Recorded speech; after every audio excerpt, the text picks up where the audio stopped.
Last week, I watched Netflix's new show, With Love, Meghan. If you don't know, Meghan is Meghan, Duchess of Sussex, the actress, the princess, the humanitarian, also previously known as Meghan Markle of the hit show Suits. Now, Netflix describes the show like this. Meghan, Duchess of Sussex, invites friends and famous guests to a beautiful California estate where she shares cooking, gardening, and hosting tips. Listen, sign me up for 10 seasons of all of that. As an ice cream maker myself, I love a good cooking show. Nadia Bakes is probably my favorite out there. Also, The Chef's Table is my jam. I watched an episode a couple months ago where they made pizzas in a Japanese forest, and my life was changed forever. Now, not because I'm actually going to try to recreate that, but because watching people cook is genuinely fun. With Love, Meghan is a wonderful show. I'm not going out of my way to evangelize it for other people like I am with Paradise, but it's well done if you really enjoy those lifestyle shows. Critics will find problems with just about anything, but some of the attacks on this show in particular felt a little personal. For a country that loves lifestyle ladies and moms who start trends and build beautiful homes to share with the world, lots of folks seem to take issue with Meghan doing the same thing. Is it because she's rich? Nah, Americans love rich people. Is it because she's attractive? No, everybody loves attractive people. Is it because she's royal? I don't think it's that either. Gee, I wonder what's different about Meghan. Now, I know this is an audio podcast, so you may not have picked up on my sarcasm, but it's because she's black, duh. Meghan's Montecito mom life doesn't necessarily fit the stereotypical ways in which black moms are viewed. And it's really a shame because this show is peace personified. It's smooth jazz, lo-fi hip-hop, it's a sunset after a long day at work. But for whatever reason, this woman continues to receive hate, and for the life of me, I do not understand why we are here. I mean, I do, but you know what I'm saying. Today on Courtside Forever, I am diving into why the internet hates joy, Meghan's crime of existing in peace, and what, if anything, you and I can do in a truly upside-down world. Thanks for being here for another episode of Courtside Forever, because as parents, we've got the best seats in the house. Let's enjoy them.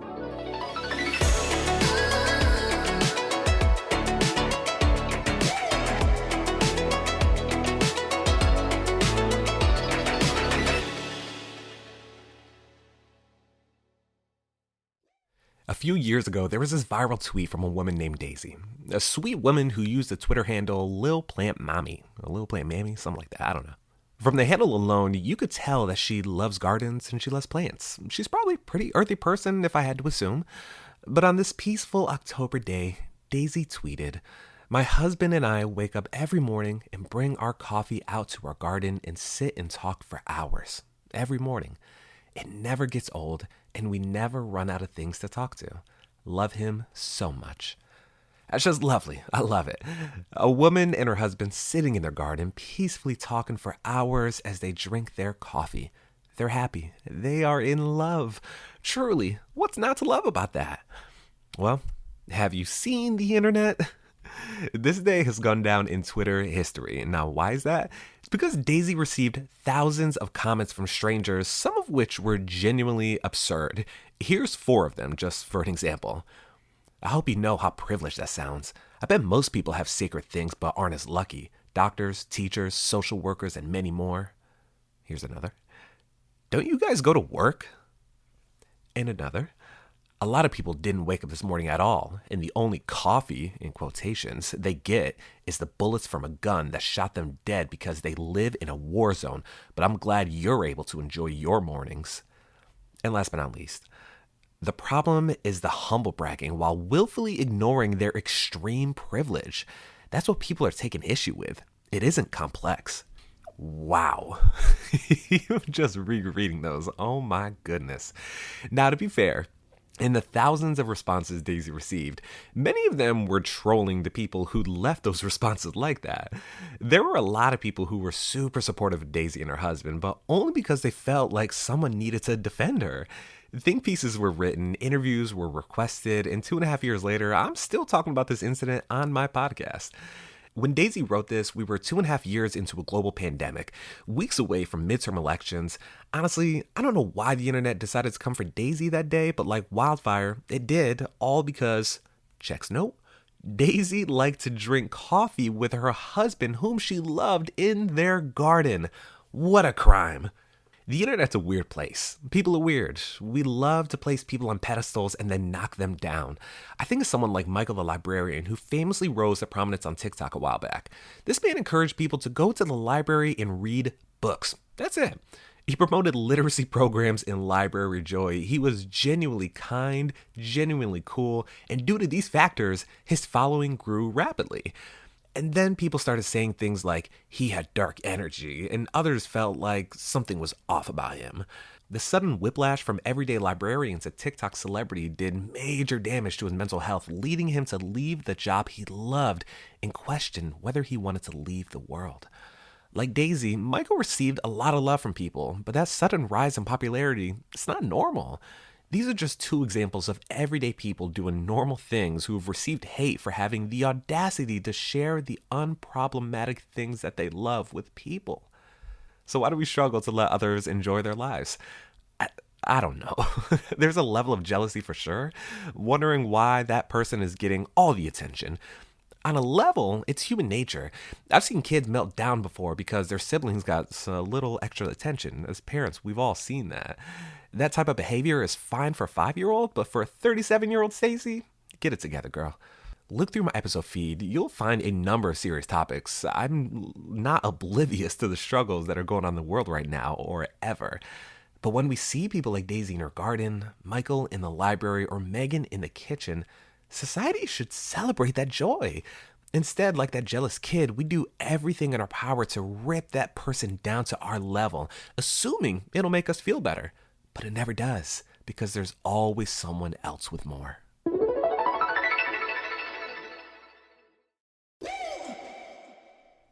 Meghan, Duchess of Sussex, has had an incredible career. I first learned about Meghan during the summer of 2016 when Allie and I were both on leave from our jobs after having a baby. Every day we'd lay with our newborn baby Ray and binge watch Suits all day long.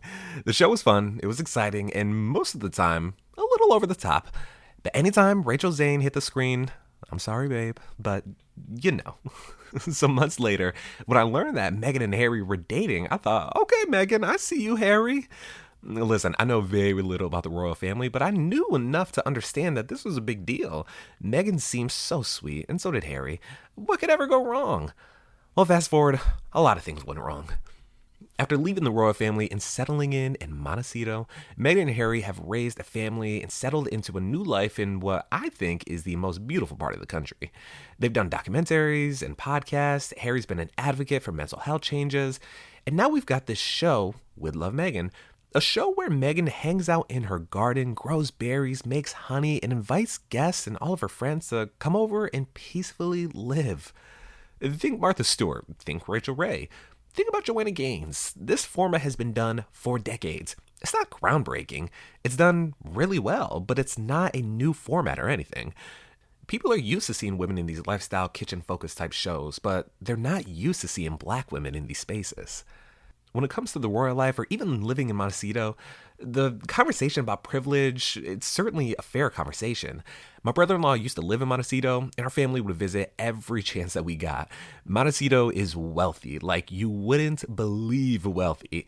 But generally speaking, we're used to white people with wealth. We love white folks with wealth. So when Meghan, Duchess of Sussex, not only uses her proper married name or puts together overnight bags for her friends to stay in her multi-million-dollar home overlooking Los Padres National Forest, there's a healthy amount of people who scoff at a black woman in literal royalty. A black woman living in peace. People are used to it. A black woman who is happy. A black woman living the life that they want. I don't know enough about British culture to really dive deep here, but the treatment Meghan received from the tabloids throughout her relationship with Harry was downright racist. It wasn't just a royal thing. Many people felt that Meghan didn't deserve the royal title, pointing to her place of origin and her previous marriage. But mostly, it's really because she's black. With Love Meghan is beautifully done in every sense. It's unproblematic, it's easy, it's fun, and yet people have a problem because they're used to seeing black women living in pain. Black women deserve joy. Black mothers deserve a garden. Black women deserve a mansion in Montecito, and black people deserve mimosas on a Monday. Everybody deserves to see black joy. Is this a show that the world needs right now? Look, I don't know, but every time I turn on the news, I see pain. Living in fear and simmering in anger. That's not good for our bodies or our minds. Sometimes I want to turn on the TV and watch a cool mom make homemade popcorn straight from the cob. When it comes to being fully present as a parent, we need to sit in the ordinary, taking in the world around us. When we're angry, our kids feel it. When we're sad, our kids see it. When we see nothing but white women living in these luxury spaces, cooking in their kitchens and laughing with their friends, we assume that this world isn't for us when that world should be for anyone. We can have the privileged conversation another day. I'm fine with that. But the basis of that conversation is not going to be rooted in whether Meghan herself should be living it or not. America loves wealth, and we love celebrities. We always have, and we always will. So do you not like the show because of the production? Or because the star of the show is a black mom? So where do we go from here? Truly, I don't know. It's tough to say. First, it's important to realize that I've seen way more love for the show than I've seen hate. Especially on Threads, I've seen people, mostly women, come out of the woodwork to give the show some love. Now, every piece of entertainment has critics. It should. But is that criticism fair? In this case, I'd argue largely no, because with this show in particular, what does it mean that Meghan is out of touch or not relatable? Meghan lacks charm? That's a lie. The criticism feels loaded far past the production, editing, or even the host. I, for one, think the world needs more black joy, and Meghan is bringing black peace, rest, and coziness to our homes all over the place simply through existing. Kids need to see representation in every space. I know it's chic right now to dismantle DEI initiatives, but right now, kids need to see every walk of life in every part of their world. Their grandparents and parents may have messed things up, but kids cannot grow up thinking that Montecito is a place for certain type of people only. Regarding the rollbacks of diversity, equity, and inclusion initiatives, I don't have time for that nonsense today, but don't let me catch you at our local taco spot after spouting some ignorance like that. There is nothing more human than enjoying a meal with people you love. It's universal. You could plot me in the middle of a remote village in Japan where I don't speak a lick of the language, but put me at a table with some ramen in front of me and I will laugh and have the time of my life simply because of the power of food and community. I've said this a lot and I will say it forever. Parents deserve rest. This world is stressful. Parenting is stressful. Being black is stressful. You don't have to earn a nice afternoon enjoying kid-free time with your friends. If there's anything this show has taught me, it's that rest is resistance. Resistance to the noise that has cluttered our recent existence. Spend time in your garden planting seeds and combing through soil. Grow tomatoes and watch how they react to different parts of your yard. Get a rose bush and cut your own flowers. Set out a blanket and enjoy a picnic with your friends or family. We are burned out, we are overworked, and largely underpaid. Homes are insanely overpriced, and the most ineffective people you can imagine are slashing jobs left and right in the name of efficiency. Sometimes it feels like nothing makes sense, and yeah, society's priorities are way out of whack right now. Break the rules. Find some joy enjoying the resistance by baking a damn cake. Now, excuse me while I go check on my arugula seeds so I can make my own salad this summer. Thanks for being here for another episode of Courtside Forever, where our goal is to ensure that parents enjoy the best seats in the house. If you enjoyed this episode, share it with a friend or two, and if you have any questions, feel free to reach out. I'm your host, Ryan Rucker, and I appreciate you being here. Take care.